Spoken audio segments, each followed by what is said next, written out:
Bagi kita milih saja posisi kita di mana, civil society ataukah political society ataukah business society. Kalau kita di civil society sebetulnya ada dua, kita bisa kooperatif atau non kooperatif. Jadi jangan kemudian oh iya sekarang gimana caranya kita harus melihat bantuin, enak amat kemarin menangnya benar kan, persoalannya itu nanti di akhirat yaumil hisabnya gimana. Yang sekarang lagi viral di ini, di antara tanda sebuah negara akan hancur adalah semakin besar dan beragam jenis pajak yang dipungut oleh rakyatnya. Ingat juga, jadi Pancasila kita, sila pertamanya ketuhanan yang Maha Esa, bukan keuangan yang Maha Kuasa.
Bismillahirrahmanirrahim. Assalamualaikum warahmatullahi wabarakatuh. Yuk. Pak Bung Hatta, belajar dulu filosofi Jawa. Filosofi Jawa nggak begitu, dia cuma niru-niru yang jadi pengkhianat saja, bukan yang betul. Karena kalau persyaratannya ada ambek adil paramarta. Jadi pemimpin itu harus adil, bisa membedakan antara yang penting dan tidak. Dia punya karisma, punya nggak karisma? Tukang pelitur kan nggak ada ya. Tidak pamrih sehingga anaknya tidak kemudian dijadikan wakil presiden dengan segala macam persoalan, sehingga sampai semua teori ilmu politik tentang rekrutmen dihilangkan oleh MK. Sebelum election itu ada selection. Selection itu adalah teori rekrutmen, apakah ascribe status ataukah yang namanya merit system. Nah, jadi dalam konteks politik Jawa bahkan tujuannya akhirnya gemah ripah loh jinawi toto tentrem karto raharjo. Sebagai orang yang ayahnya dari Solo agak sedikit ini. Nah, Anda pelajari karena memang di abad 16 sampai abad 19 pelajari yang kemudian Islam datang dengan Sultan Agung. Dan kemudian bagaimana Sultan Agung berkuasa, itu sudah Islam masuk ke Mataram. Jadi panjang, tapi saya nggak mau bahas tentang itu, cuma hati-hati aja kalau ngata-ngatain Jawa tersinggung juga saya jadinya. Ada dua hal, kita bahas tentang the politic of ideas atau the politic of presence. Bagi kita milih saja posisi kita di mana, civil society ataukah political society ataukah business society. Kalau kita di civil society sebetulnya ada dua, kita bisa kooperatif atau non kooperatif. Jadi jangan kemudian oh iya sekarang gimana caranya kita harus melihat bantuin, enak amat kemarin menangnya benar kan, persoalannya itu nanti di akhirat yaumil hisabnya gimana, iya kan? Hah? Kalau mendukung kedoliman nanti hisab kita gimana, kayak gitu kan? Pikirkan itu. Tapi bukan berarti Anda tidak boleh kooperatif, silahkan yang mau kooperatif, tapi silahkan yang non kooperatif. Ingat nggak waktu kita Belanda dulu kan kayak gitu, Soekarno kooperatif, Bung Hatta non kooperatif, atau kebaliknya? Kebaliknya di dalam konteks itu. Nah, jadi bisa macam-macam di dalam konteks itu. Mungkin kita perlu geruduk UN ke New York kali ya, Pak Tata. Selain kita geruduk FTA di New York, kita juga geruduk UN di New York. Tapi intinya the politic of ideas-nya pendidikan. Sekarang lagi rame nih urusan bayar dan sebagainya, BHMN. Jadi perguruan tinggi PTNBH. Jadi ada PTNBH, ada PTN non BH. Nah, jadi ini juga penting karena dosen-dosen juga menjadi persoalan kita di sana. Jadi pendidikan, kesehatan, lapangan kerja. terus kemudian bagaimana ekstraktivisme resources yang ada dan sebagainya. Jadi negara kita memang sudah diserahkan kepada asing tanpa rasa malu, apalagi tanpa rasa, kedaulatan kita sudah diserahkan kepada asing dan asing tanpa rasa malu. Lah ini juga jadi persoalan kita. Jadi tantangan kita besar.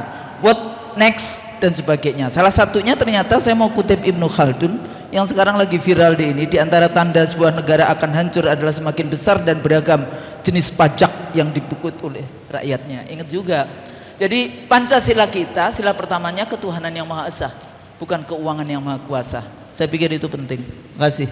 Nah, kita berharapkan diaspora juga balik ya semua ke Indonesia. Kan mudah-mudahan itu kita minta supaya diaspora ini kan kita bangga ya. Di mana-mana saya terima kasih sama diaspora karena saya kalau kemana-mana ya, alhamdulillah bisa sempat karena saya selalu menyempatkan ketemu orang-orang Indonesia. Jadi pertanyaan karena profesor politik ya, Anda mesti menjelaskan itu ada persoalan masalah basis legitimasi atau hanya semata-mata itu karena nasionalisme Turki yang begitu kuat?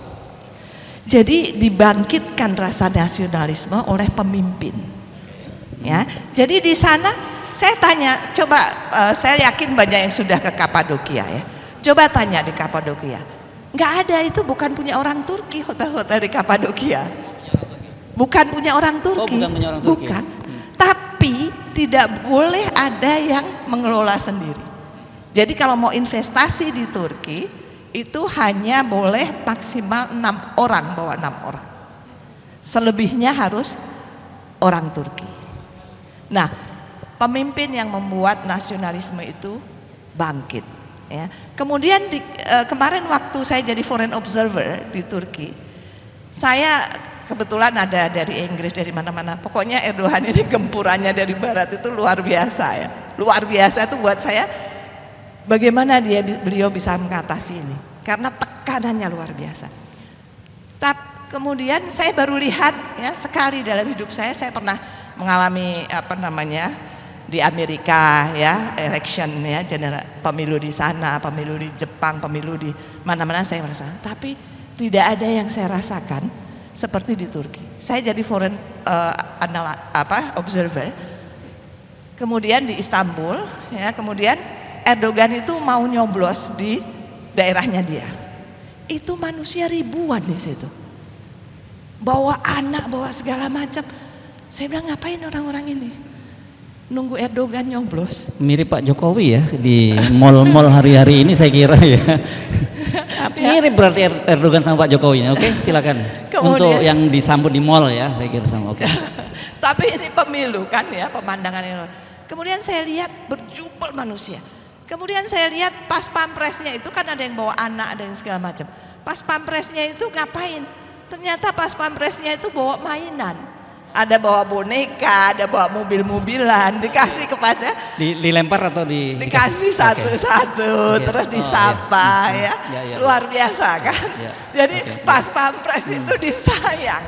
Kemudian kan observer kan media asing kan banyak sekali ya, dibebaskan itu. Bayangkan sudah membagikan pas pampresnya. Pas pampresnya. Bukan Erdogannya. Pas pampres bagi terus Erdogannya salaman satu-satu.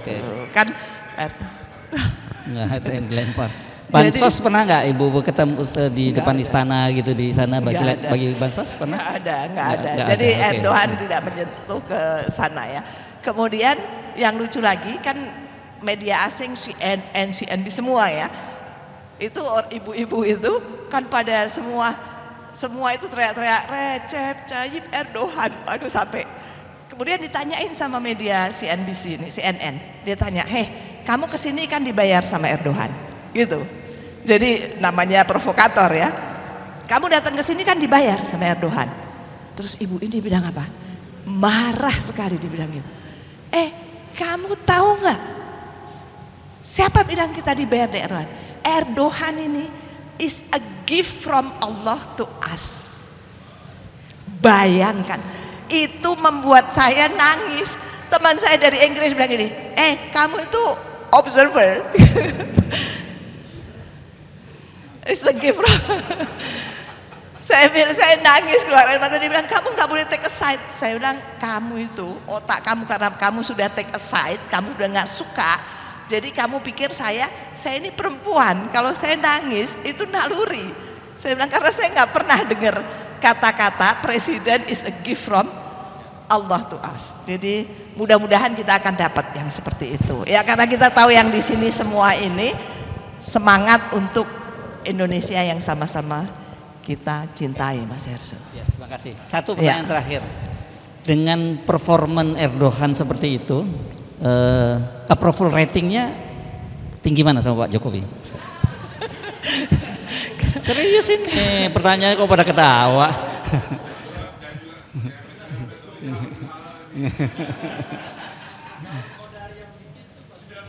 90%. Dan hebatnya hebatnya bagaimana Erdogan mau dibilang seorang yang diktator dan tidak hidup demokrasinya. Ini beliau baru terpilih jadi presiden. Tapi pemenang pilkadanya adalah lawan politiknya. Erdogan kalah habis di pilkada. Oke, itu di Istanbul ya? Di mana-mana. Oke, berarti di DKI Jakarta ada peluang kalah juga gitu. Di Ankara, ya itu kan bergantung bergantung kepada yang ada di ruangan sini, ya kan bagaimana kita bisa menghadapi pilkada ini. Jadi maksud saya pilpres sudah selesai, sekarang mari kita hadapi bersama, kita persiapkan 5 tahun ke depan. Baik Bu, oke terima kasih Bu Nur Hayati. Tapi nanti kalau ada kesempatan Ibu pulang kembali ke Istanbul atau pulang ke Ankara, tolong disampaikan kepada Pak Erdogan supaya nggak kalah di pemilu daerahnya, belajar ke Indonesia ya. Oke, terima kasih. Saya mau sampaikan satu aja ya, satu sebelum berakhir ya. Ya, Bu. Jadi saya kemarin kan menghadiri kawinan anaknya Mustafa Sentop. 10 tahun beliau jadi ketua DPR dan sekarang menjadi penasihat Erdogan. Saya hadir. AKP ini ya? Iya. Saya ke rumahnya. Saya bilang boleh nggak, karena saya datang ke sini khusus untuk menghadiri kawinan, boleh nggak saya berkunjung ke rumah untuk ngasih selamat anaknya gitu ya? Boleh. Ternyata rumahnya sangat sederhana. Parkir saja tidak ada halaman parkir di rumahnya. Jadi bagaimana mereka bisa dibilang korupsi? Tapi memang propaganda Barat untuk menghabisi Turki itu luar biasa. Dikatakan bahwa koruptor segala macam ya, tetapi itu tidak benar. Itu dari saya.